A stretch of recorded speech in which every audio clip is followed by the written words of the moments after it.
Hello everyone and welcome to the next lecture of analysis in transportation system. तो हम लोग ने अभी तक बहुत चीज़ें पढ़ ली हैं इस यूनिट में। ये यूनिट बहुत बड़ी नहीं है, आपकी छोटी सी है, हो सकता है एक या दो लेक्चर में ख़त्म हो जाए। तो लास्ट लेक्चर में हमने जो देखा था वो आप कैरियर को कैसे चूज़ कर सकते हो, क्या क्या कैरियर ऑप्शंस हैं ट्रांसपोर्टेशन इंजीनियरिंग या ट्रांसपोर्टेशन प्लानर के तौर पर। अब हमें जो पढ़ना है वो है अगला टॉपिक इस यूनिट का, वो है various roles of transportation in society. तो सोसाइटी में कौन कौन से ट्रांसपोर्टेशन रोल प्ले करता है, तो उसको एक एक करके हम देखेंगे। तो उसके चार रोल्स होते हैं, ठीक है। चार रोल्स में बस नाम बताते हैं, उसके बाद हम लोग कंटिन्यू करेंगे। तो नाम उनके कुछ इस तरीके से हैं: economic role, social role, environmental role और पॉलिटिकल रोल। चार तरीके के रोल्स प्ले करता है ट्रांसपोर्टेशन। तो एक एक करके अब इनको क्या करते हैं, हम पढ़ते चलते हैं। तो ट्रांसपोर्ट इन सोसाइटी क्या क्या रोल्स हैं, देखिए क्या लिखे हैं, चार तरीके के roles: economic, social, political and environmental. तो एक एक करके समझते हैं, और काफी हद तक ये सेल्फ एक्सप्लेनेटरी चीजें हैं, लेकिन इसको फिर भी हम एक बार डिस्कस कर लेते हैं। तो पहला आता है economic role of transport. Economic मतलब कि क्या हो सकता है, ये कुछ अंदाजा लग रहा है? देखिए, इकोनॉमिक से मतलब ये होता है, मॉनेटरी टर्म्स में बात होगी, अब पैसे के टर्म्स में बात होगी। तो यहाँ पे क्या होगा, देखिए कुछ पॉइंट्स हैं जो कि पहले मेंशन किए हुए हैं, फिर इनको एक एक करके एक्सप्लेन किया गया है। Place, time and quality utility, ठीक है। Place, time and quality utility, destination choice, length यानी कि शॉर्ट डिस्टेंस या फिर long distance movement, location of an activity, extent of freight transport. ये जो पॉइंट्स हैं ये हैं हमारे इकोनॉमिक रोल ऑफ ट्रांसपोर्ट के अंदर। तो एक एक करके अब हम देखते चलते हैं। तो पहले आता है place, time and quality utility of goods, ठीक है। Place, time and quality utility of goods में हम लोग पढ़ेंगे। तो सपोज करिए, अब बस एक एग्जांपल के तौर पे अभी मैं बताता हूं कि एक ग्राफ के थ्रू समझते हैं इसको। ये बनाई वाई एक्सिस, ये बनाई एक्स एक्सिस, ठीक है। वाई एक्सिस को बोला मैंने कॉस्ट प्राइस, और एक्स एक्सिस को बोला मैंने डिस्टेंस। अभी समझ में आएगा क्यों बोला। अब देखिए, एक प्लेस है ए, कोई ए जगह है, ठीक है, कह दिया ये ए प्लेस है कोई, और ये प्लेस बी है, ठीक है।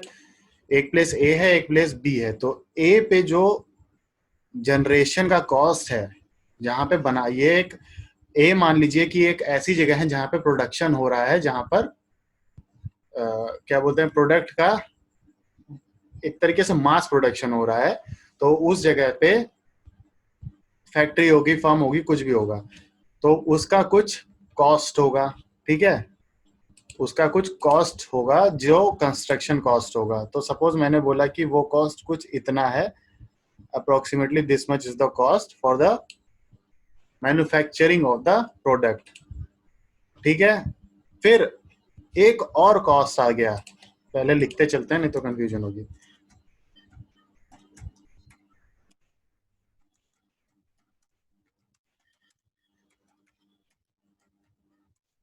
Manufacturing cost of the project, ठीक है। फिर एक और कॉस्ट होगी जो कि उसको लोडिंग, अनलोडिंग और पैकिंग में लगेगी। चलिए मान लिया ये लोडिंग, अनलोडिंग और पैकिंग में एक कॉस्ट लग रही है।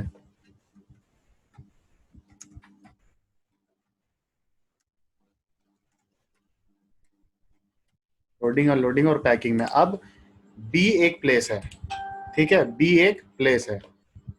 यहां पर पहले जब जाता था यहां से प्रोडक्ट हो मैन्युफैक्चर होके, तो उसकी कॉस्ट कुछ थी। सपोज बोलते हैं हम कि एक कॉस्ट, अच्छा ये कॉस्ट कैसे आएगी ये भी देखते हैं, पहले पहले उसको देख लेते हैं।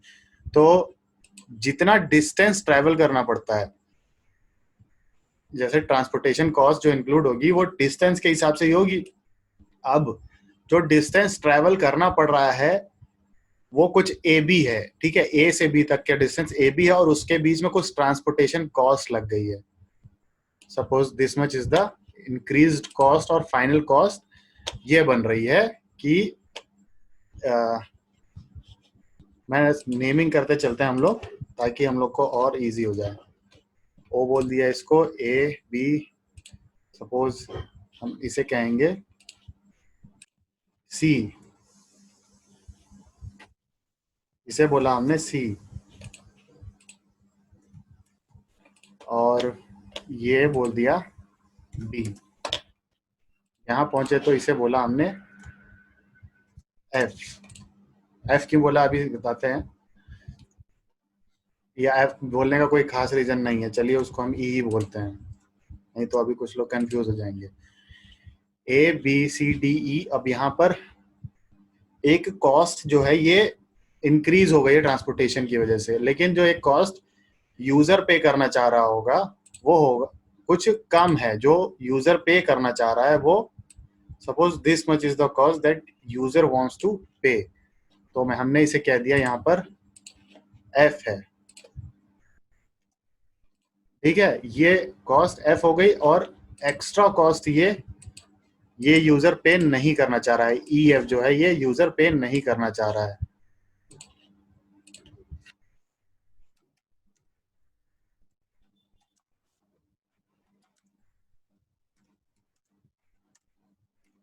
ठीक है, user does not wants to pay. तो क्या करना पड़ता है कि अब एक नई फैसिलिटी ट्रांसपोर्टेशन रोड बनानी पड़ती है, या बनाई गई अगर, तो वो कुछ ऐसा अल्टरनेटिव प्रोवाइड करे कि जहां पर जो कॉस्ट है ट्रांसपोर्टेशन की वो कम हो जाए और यूजर जो पे करना चाह रहा है उसकी रेंज में आ जाए। तो ये जो एक्स्ट्रा जो हमने ये न्यू फैसिलिटी बनाई है अब यहाँ पर, पहले क्या थी ये ओल्ड फैसिलिटी, जो ऊपर की लाइन पहले वाली है वो ओल्ड फैसिलिटी या ओल्ड रोड्स थी। अब ये न्यू फैसिलिटी जो हमने बनाई है ये थोड़ा इकोनॉमिकल पड़ रही है। ये क्या पड़ रही है, इकोनॉमिकल। तो अब वो किस रेंज में आ गई, यूजर के रेंज में आ गई, और प्रोडक्शन भी अब ट्रांसपोर्टेशन कॉस्ट, प्रोडक्शन, अब सब कंटिन्यूअस प्रोसेस चल सकता है। तो इसे मैंने बोल दिया जो न्यू फैसिलिटी की वजह से कॉस्ट आ रही है वो है इस जगह पर जी। तो अब ये डायग्राम आपको सब समझ में आ गया होगा। तो आगे देखते हैं। अब देखिए वही डायग्राम है यहाँ पर बना हुआ है, ठीक है। तो जो अब कुछ एकदम नाम है इनके, उस नाम को हम लोग बस जान लेते हैं। तो थ्रेशहोल्ड ट्रांसपोर्ट कॉस्ट, देखिए जो मैंने ट्रांसपोर्टेशन और पैकिंग का कॉस्ट बोला था उसको थ्रेशहोल्ड ट्रांसपोर्टेशन कॉस्ट कहते हैं, और बाकी बाकी सब चीजें सेम है, ठीक है। यहाँ पर वही चीज लिखी हुई है कि place A is the production area और B is the consumption area. OC denotes cost of production commodity at place A, CD is the threshold cost defined before। तो threshold cost मतलब पैकिंग और उसका पैकिंग और loading unloading का cost. अब क्या हुआ कि with high transport cost there will not be any buyer at place B. तो जब हाई कॉस्ट होगा तो बी पर खरीदने वाले लोग नहीं होंगे। When system improves the transport cost and reduces it becomes equals to DF, thus bringing the total cost of the commodity at place at। तो यही चीज है, अभी जो कॉस्ट हो गई है वो OF हो गई है, या फिर यहाँ पे देखेंगे तो F' हो गई है, ठीक है। तो ये चीज समझ में आ गई होगी। अब वहां पर बायर्स मिलने लग जाएंगे। तो नई फैसिलिटी बनाने की वजह से क्या डिमांड बढ़ गई, या फिर डिमांड उस रेंज में आ गई जिस सप्लाई उस रेंज में आ गई जिस रेंज में डिमांड थी। तो कुछ ये था इन तीनों को इंटरप्रेट करने का तरीका, place, time and quality of good को इंटरप्रेट करने का तरीका। प्लेस मतलब कि अब जब दो प्लेसेस हैं तो दोनों जगह आप प्रोडक्शन हो रहा है लेकिन प्लेस बी पर खरीदार नहीं है, तो फिर क्या मतलब है? तो ऐसे प्लेस सिलेक्ट करने, ऐसा प्लेसेस होने चाहिए जहां पर बायर्स भी हो, कंज्यूमर्स हो और प्रोडक्शन भी हो। और ठीक है, और ट्रांसपोर्टेशन जो ये टाइम है दोनों के बीच में, ये टाइम कुछ लिमिटेड ही होना चाहिए कि इतने टाइम में पहुंच जाए, क्योंकि अगर डिमांड इंक्रीज करती जाएगी और सप्लाई लेट से आएगी तो वो सिस्टम को फिर हैम्पर करेगी। देखिए यहाँ पर वही चीज लिखी होगी, the transportation of goods must be completed with in a certain time period in order for the goods to have time value. Best example for time utility are raw materials and manufacturing process having stage production units. तो जो stages में बनते हैं, suppose aircraft बन रहा है अगर, तो वो भी एक असेंबल होता है। तो एक जगह से कोई पार्ट आया, दूसरी जगह से कोई पार्ट आया, वो एक जगह फिर असेंबल किया गया, तो डिले की वजह से फिर पूरा कंस्ट्रक्शन में ही डिले हो जाएगा। So any delay in the transportation of raw material will stop the production at the next line या next place। ठीक है, ये था टाइम फैक्टर। अगला है while transporting the goods, वो एक अच्छे कंडीशन में पहुंचना चाहिए। मतलब कि ये नहीं कि अब लेके जा रहे हैं, जल्दी है तो फिर तोड़ दिया, खराब कर दिया, या फिर वैल्यू उसकी खराब हो गई, अब वो नहीं, बायर उसको परचेज नहीं करेगा। जैसे कि पेरिशेबल आइटम्स जो कि खत्म होने वाले होते हैं, रिक्वायर्स कंट्रोल टेम्परेचर, प्रेशर और ह्यूमिडिटी। सपोज यहाँ पर किसी, अब मान लीजिए सब्जियों की बात हो रही है कि उसको हैंडलिंग अगर खराब करके लेके गए तो वो डिटीरियरेट करेगा, और फिर उसके बाद जब किसी यूज का नहीं रह गया वो, तो उसको कंडीशन भी उसकी अच्छी होनी चाहिए। Damage to goods during shipments और लोडिंग और unloading is another point having economic implications.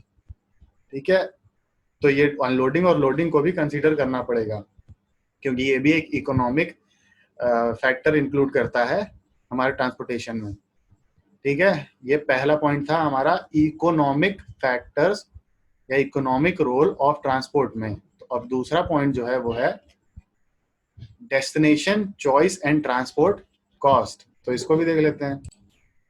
तो डेस्टिनेशन चॉइस ऐसा होता है कि देखिए, जब व्हीकल या फिर कोई ट्रांसपोर्ट मोड यूज कर रहे हो आप, तो ट्रांसपोर्टेशन ऑफ रॉ मटेरियल्स या फिर कोई भी प्रोडक्ट है जो कि कंस्ट्रक्ट हो चुका है, मैन्युफैक्चर हो चुका है, उसको एक प्लेस से दूसरी प्लेस लेके जाना है। ठीक है, तो दूसरी प्लेस जो लेके जाना है वो कोई ऐसा वैसा एरिया ना हो, रिमोट एरिया ना हो, बहुत ही एकदम बज्जर देहात एरिया ना हो जहाँ पे पहुंचाना बहुत मुश्किल हो जाए, जहाँ पे रोड्स ना अच्छी हो, या फिर वहां पे पहुंचाने का कॉस्ट बनाने के कॉस्ट से ज्यादा हो जाए। तो ये सब चीजें ध्यान रखना पड़ता है। जैसे अब देखिए यहीं पे लिखा हुआ है, the taxes imposed on crossing of boundaries में become part of threshold cost. तो हमने भी यहाँ पे थ्रेशोल्ड कॉस्ट एक पढ़ी है कि थ्रेशोल्ड कॉस्ट में क्या था, अभी तक सिर्फ पैकिंग, अनपैकिंग और एक लोडिंग और अनलोडिंग, इन्हीं तरीके के कॉस्ट थे। ठीक है, लेकिन अब जब थ्रेशोल्ड कॉस्ट में रूरल या फिर रिमोट एरिया की बात करेंगे, तो उस जगह पर एक्स्ट्रा टैक्सेस लगेंगे जो बाउंड्री क्रॉस करनी होगी अगर उस जगह की, तो उस टैक्सेस को भी थ्रेशोल्ड कॉस्ट में जोड़ना पड़ेगा। और वो कहाँ से निकलेगा? वो निकलेगा यूजर से ही। तो यूजर एंड पे फिर वो महंगा पड़ेगा, और फिर रिमोट एरियाज में उनको लेना नहीं चाहेगा, तो एक तरीके से लॉस में जा सकती है जो मैन्युफैक्चरिंग कंपनी है। तो इन चीज को देखना पड़ेगा। तो इसके लिए क्या होता है कि कुछ मिनिमम फिक्स वेट होता है और फिक्स अमाउंट ऑफ कार्गो एक व्हीकल लेके जा सकता है, तो वो पहले से ही डिफाइंड होता है। लेकिन जब ऐसा एक्सट्रीम केस होता है जिसमें नहीं ऐसा कर सकते हैं कि अलाउड हो, क्या कहेंगे इसको, जिसमें एक्सट्रीम केस है कि यहाँ पर अब पहुंचाना है आइटम को, और उसको क्या बोलते हैं कि कम कॉस्ट में भी पहुंचाना है, तो कुछ स्कीम्स होती हैं गवर्नमेंट की तरफ से, वो प्रोवाइड की जाती हैं जो शिप करने वाले होते हैं, शिपर्स होते हैं, डीलर्स होते हैं। तो जैसे कि एक एग्जांपल दिया हुआ है इसमें, golden card scheme allowing extra load above restricted value is one such scheme. तो अपने डिसाइडेड लोड से एक लिमिट से ज्यादा लोड लेके कैरी करके जा सकता है, जिससे कि ट्रांसपोर्टेशन कॉस्ट में फिर वो इंक्लूड हो जाएगा, तो वो जो मिक्स होके लास्ट में कॉस्ट आएगा वो कम होगा। ठीक है।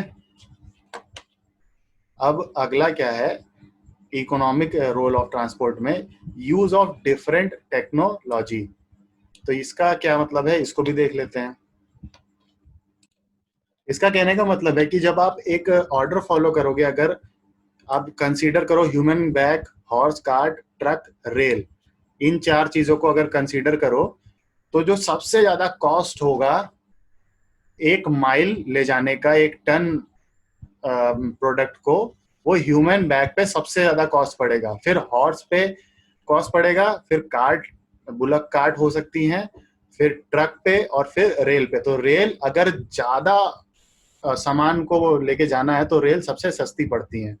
ठीक है, तो इसलिए हम लार्जर डिस्टेंसेस के लिए रेल्स का या फिर ट्रक्स का ही यूज करते हैं। ये छोटे मोटे शिपमेंट, जो ये शिपिंग क्या कहेंगे इनको, शिपर्स या डीलर्स का यूज नहीं करते हैं। ठीक है। और एक और चीज है, ये क्या होता है, एनर्जी एफिशिएंट होते हैं, जो लास्ट में हमने पढ़े हुए हैं। लार्ज डिस्टेंस की बात हो रही है उसके लिए, ऐसे छोटे मोटे डिस्टेंस के लिए तो आप छोटी मोटी व्हीकल्स को ही या फिर हॉर्स कार्ट, बुलक कार्ट, इन सब चीजों का यूज कर सकते हैं। अगला है long distance versus short distance traffic. तो ये क्या, shift of freight between different type of model modes within the system, between the system. तो ये इंटर सिस्टम की बात हो रही है कि मतलब आपस में ही कैसे ट्रांसपोर्ट होना है लॉन्ग डिस्टेंस और शॉर्ट डिस्टेंस में। तो इन पे मॉडल्स वॉडल्स के बारे में हम आगे देखेंगे अभी कैसे बनना है, अगर हमें फ्यूचर, अब देख वो सब हमें अगले लेक्चर्स में और आगे हम देखेंगे कि मॉडलिंग कैसे होनी है। ठीक है, तो आगे चलते हैं हम। अगला है change in location of an activity. ये है इकोनॉमिक फैक्टर या इकोनॉमिक रोल ऑफ ट्रांसपोर्ट। अगला, अभी तक हमने जो देखा था कि पहला पॉइंट था प्लेस टाइम एंड डेस्टिनेशन, या फिर place time and cost quality of goods utility. तो इनको देखा था हमने। तो एक जगह पहले क्या थी कि जगह पे प्रोडक्शन कॉस्ट कुछ महंगी थी, फिर दूसरी जगह पर प्रोडक्शन कॉस्ट कह रहा हूँ, प्रोडक्शन कॉस्ट नहीं, ट्रांसपोर्टेशन कॉस्ट कुछ महंगी थी। न्यू फैसिलिटी बनने के बाद वहां पर सस्ता कुछ पड़ने लग गया सामान, तो यूजर्स के रेंज में आ गया। अब उसी डायग्राम पे चलते हैं जो हमने भी पढ़ा था। ठीक है, ये डायग्राम है। अब मैं कहता हूं कि कोई एक दूसरी प्लेस है, ठीक है, एक अलग प्लेस है। सपोज मैंने कह दिया वो प्लेस है के। यहां पर क्या करते हैं कि एक नया प्रोडक्शन हाउस लगा देते हैं। ठीक है, नया प्रोडक्शन लगा दिया, या फिर पहले से ही था, ए का के पर पहले से ही एक प्रोडक्शन हाउस था। अब वहां पर जो पुरानी फैसिलिटी है उससे कॉस्ट कुछ बहुत ज्यादा आ रही है बी तक पहुंचाने में। लेकिन अगर हम ए की जगह के पर नई फैसिलिटी बनाते हैं तो कॉस्ट और कम हो जा रही है। देखिए, ये मतलब है कि पहले क्या था, बी ए पर ए से बी तक जाने में हमने जो कॉस्ट कम की वो तो कम हुई है, ए पे कम हो रही है नई फैसिलिटी देने पे, लेकिन के पे जो प्रोडक्शन हाउस है वहां पर अगर नई फैसिलिटी प्रोवाइड कर देंगे तो और कॉस्ट कटिंग हो जाएगी और बच जाएगा और इकोनॉमिकल हो जाएगा। ठीक है, समझ में आया ये चीज? तो यही चीज है वो उस डायग्राम में बना हुआ, उसको देख लेते हैं। देखिए, पहले ये था हिसाब किताब, अब यहाँ पर के प्रोडक्शन की बात हो रही है। तो ये चीजें अब क्लियर हो गई होंगी कि के पे और नई फैसिलिटी प्रोवाइड करने पे कुछ और कम हो गई है कॉस्ट, तो हमें इस चीज का एडवांटेज मिल रहा है। तो इससे कुछ फायदे हैं और कुछ नुकसान है। तो फायदा क्या है कि नए जगह पर नए लोगों को एम्प्लॉयमेंट मिलेगा और नई फैसिलिटी से बहुत सी सारी चीजें सही होंगी। जैसे कि अब देखिए यहाँ पर लिखा हुआ है बाईपास अगर बनता है, कोई नई रोड बनती है बाईपास, तो जैसे ही रोड बनती है तो उसके आसपास का एरिया डेवलप होने लगता है और वो महंगा जमीन हो जाती है वहाँ की। ठीक है, इंक्रीज इन लैंड कॉस्ट। तो ये फ्लाईओवर क्या करता है, एक एग्जांपल इसका है फ्लाईओवर। तो फ्लाईओवर क्या करता है, reduction in delay to crossing traffic, reduction in operating cost, loss to market activities coming with ramp areas, तो कुछ जो लॉसेज हैं उसको कम करता है, और जो टाइम डिले हो रहा होता है, बेसिकली सबसे महंगी चीज टाइम है यहाँ पर, तो उस टाइम को बचाता है, सेव करता है। तो एक काम करने चलो और दूसरे भी काम सही हो जाते हैं, तो ये चीज यहाँ पर हो रही है, ये फायदे में आ रहे हैं। लेकिन दूसरी चीज क्या हो रही है कि जहाँ पे प्रोडक्शन कॉस्ट अगर हम देखें तो ए से महंगी पड़ रही है, तो ए पे जितने लोग होंगे वो अनएम्प्लॉयड हो जाएंगे, ठीक है। और वहां पर फिर अनएम्प्लॉयड इसलिए हो जाएंगे क्योंकि अब के पर अगर प्रोडक्शन ज्यादा हो रहा है और कॉस्ट भी कम लग रही है, तो अल्टीमेटली वो ए पर ग्राफ डिक्लाइन करेगा और वहां पर प्रोडक्शन कम होगी और धीरे धीरे खत्म हो जाएगी। इस वजह से ए पर लोग अनएम्प्लॉयमेंट शुरू हो जाएगी। तो कुछ और पॉइंट्स हैं, उसको देख लेते हैं इसमें। आई होप इतना समझ में आ गया होगा। With the changed economic scenario, certain income effects may be visualised, saving of money while same living standard is maintain. तो ये तो यूजर साइड से है कि उसको अगर कॉस्ट कटिंग के बाद इतना पैसा बच रहा है तो सेविंग भी हो जाएगी। More purchase of same commodity, आप ज्यादा परचेज कर सकते हो। Spending of saved money on some other commodity may cost reduction in time spent on working. तो ये मतलब कि अब चीजें सिंपल होती जाएंगी, आपके फेवर में होती जाएंगी, यूजर के फेवर में होती जाएंगी। अगला पॉइंट है इकोनॉमिक रोल का, एक्सटेंट ऑफ फ्राइट ट्रांसपोर्ट। तो ये क्या कहना चाहता है कि अब जो प्रोडक्ट्स अवेलेबल हैं वो वैरायटी ऑफ प्रोडक्ट्स अवेलेबल हो गए हैं, एक ही तरीके की कई चीजें अवेलेबल हो जाएंगी क्योंकि ट्रांसपोर्टेशन अच्छा है। तो अब यूजर उसमें से चूज कर सकता है, ठीक है। और वो अब उसको पता रहेगा कि क्या करना है, कौन सा प्रोडक्ट चूज करना है और कौन सा नहीं करना है, और वो अपने स्टैंडर्ड ऑफ लिविंग को इससे ऊंचा उठा सकता है। और सेविंग्स जो हो रही हैं उसको, मतलब कि अब ये चीजें समझ में आ गई होंगी, इजी है, ठीक है। ज्यादा ट्रांसपोर्ट होगा, फ्राइट से गुड्स ट्रांसपोर्ट होंगे तो ज्यादा अवेलेबिलिटी होगी और उसको यूजर फिर इजिली एक्सेस कर पाएगा, यही है इसका मतलब।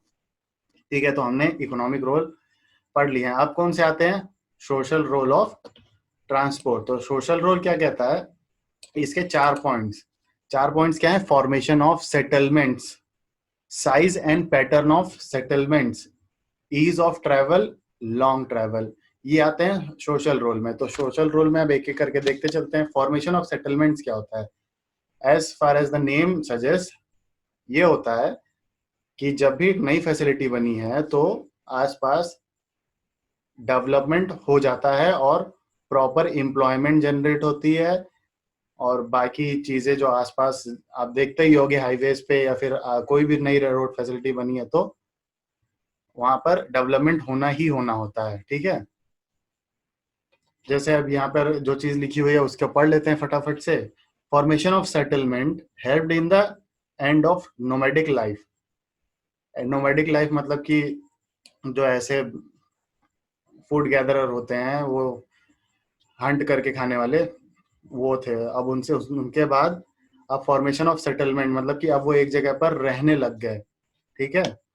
It made the transportation of food and fuel possible and to store the food for emergencies, मतलब कि एक जगह रुकने से फूड फॉर इमरजेंसीज और ट्रांसपोर्टेशन फॉर फूड ये सब पॉसिबल हो सका।